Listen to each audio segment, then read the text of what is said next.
আমার মার তো কোনোদিন ফেসটাও আমি দেই নাই। যখন আমি সিজারে জন্মগ্রহণ করি তখন আমার মা খালিদপুর ক্লিনিকে বসে মারা যায়। তা আমি এতিম, আমি আল্লাহ দ্বারে কমু।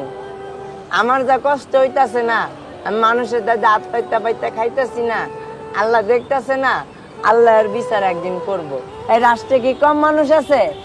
হ্যাঁ, চাইলে তো হেল্প করতে পারে, 500 টাকার ব্যাপার, চাইলে তো হেল্প করতে পারে, কিংবা আমার হাতটা ধরে লগে করে বড় বাজার নিয়ে যাইতে পারে, এমন কোনো দয়ালু ব্যক্তি নাই।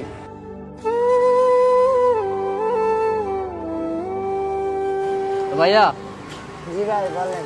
নাম কি তোমার? মোহাম্মদ ইমন ভাই। ভাই এখানে কি করো?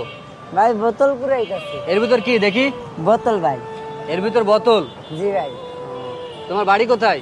ভাই আমার জন্মস্থান হলো খালিশপুর আলমনগর, মুন্না খালিশপুর। মাদার মিল